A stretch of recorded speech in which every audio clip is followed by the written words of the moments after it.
بسم اللہ الرحمن الرحیم۔ معزز سامعین کرام، ایک نہایت ہی اہم حدیث لے کر آپ کے سامنے حاضر ہوا ہوں۔ حضرت زید بن ارقم رضی اللہ تعالیٰ عنہ سے یہ روایت مروی ہے، صحیح مسلم کے اندر یہ روایت موجود ہے۔ وہ فرماتے ہیں کہ ان رسول اللہ صلی اللہ علیہ وسلم کان یقول، نبی رحمت صلی اللہ علیہ وسلم یہ دعا مانگا کرتے تھے، یہ فرمایا کرتے تھے، اللہم انی اعوذ بک من علم لا ينفع۔ نبی رحمت صلی اللہ علیہ وسلم یہ دعا کیا کرتے تھے کہ اے اللہ، میں تیری پناہ مانگتا ہوں اس علم سے جو نفع بخش نہ ہو، یعنی ایسا علم جو انسان کو خود کو نفع نہ دے، یا ایسا علم جو دوسروں کو نفع نہ دے، اس علم سے نبی رحمت صلی اللہ علیہ وسلم پناہ مانگتے ہیں۔ انسان کے پاس علم ہو اور اس کے مطابق اس کا عمل نہ ہو، یا انسان کے پاس علم ہو اور وہ دوسروں کو فائدہ نہ پہنچائے، تو نبی رحمت صلی اللہ علیہ وسلم ایسے علم سے پناہ مانگا کرتے تھے۔ رحمت صلی اللہ علیہ وسلم فرماتے تھے کہ اے اللہ، میں اس علم سے پناہ مانگتا ہوں۔ وَمِن قَلْبٍ لَا يَخْشَعُ، اور ایسے دل سے بھی میں یا اللہ تیری پناہ مانگتا ہوں جو خوف سے کانپتا نہیں ہے، جس کے اندر خشوع نہیں ہے، جو اللہ رب العزت کی رضا پر راضی نہیں رہتا، جو اللہ رب العزت کے احکامات کے مطابق چلنا نہیں چاہتا۔ اور نبی رحمت صلی اللہ علیہ وسلم فرماتے ہیں کہ یا اللہ، میں ایسے دل سے بھی تیری پناہ مانگتا ہوں۔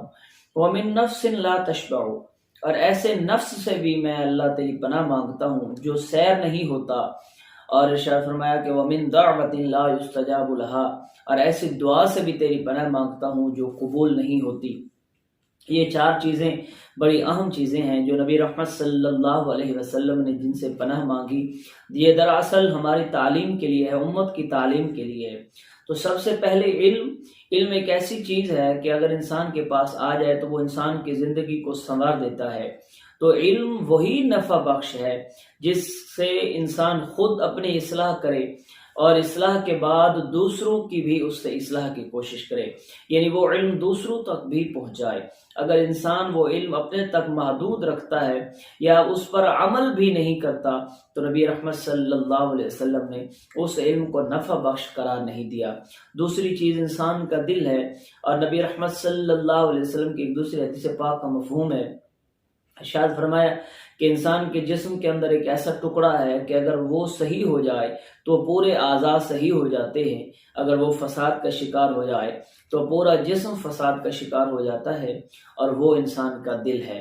تو نبی رحمت صلی اللہ علیہ وسلم ایسے دل سے بھی پناہ مانگ رہے ہیں جو دل اللہ رب العزت کا خوف نہیں رکھتا، جس دل کے اندر خشوع نہیں ہے، جس دل کے اندر خوف خدا نہیں ہے، جو دل اللہ رب العزت کی محبت سے خالی ہے، جو دل بغض، کینہ، حسد سے پر ہے۔ تو نبی رحمت صلی اللہ علیہ وسلم ارشاد فرماتے ہیں انسان کو اس سے بھی پناہ مانگنی چاہیے۔ ارشاد فرمایا کہ وَمِن نَفْسٍ لَا تَشْبَعُ، اور ایسا نفس جو سیر نہیں ہوتا، یعنی انسان جب گناہ کرتا ہے تو انسان کا جو نفس ہے وہ اسے مزید گناہوں پر ابھارتا ہے۔ ایسا نہیں ہے کہ وہ نفس انسان کو گناہوں سے روک دے، کیونکہ نفس امارہ کا کام یہی ہے کہ وہ انسان کو گناہوں پر ابھارتا ہے، مزید گناہوں پر ابھارتا ہے۔ تو نبی رحمت صلی اللہ علیہ وسلم ارشاد فرماتے ہیں کہ انسان کو چاہیے کہ اس سے بھی پناہ مانگے، کیونکہ نبی رحمت صلی اللہ علیہ وسلم کی یہ دعا فرمانے کی جو وجہ ہے وہ ہماری تعلیم ہے، ہمارے لیے تعلیم ہے، تاکہ یہ باتیں ہم تک پہنچ جائیں اور ہم اس پر عمل کریں۔ وَمِن دَعْوَةٍ لَا يُسْتَجَابُ لَهَا، اور ارشاد فرمایا کہ اس دعا سے بھی میں پناہ مانگتا ہوں جو قبول نہ ہو۔ اور دعا کے بارے میں نبی رحمت صلی اللہ علیہ وسلم کی ایک حدیث پاک ہے کہ آپ صلی اللہ علیہ وسلم نے ارشاد فرمایا کہ جب تم دعا مانگو تو اس یقین کے ساتھ دعا مانگو کہ اللہ رب العزت اسے ضرور قبول کرے گا، اور انشاءاللہ اللہ رب العزت اسے قبول بھی فرماتا ہے۔ لیکن بعض اوقات دعائیں ہوتی ہیں جو قبول نہیں ہوتی اور پھر انسان نا امیدی کا شکار ہو جاتا ہے۔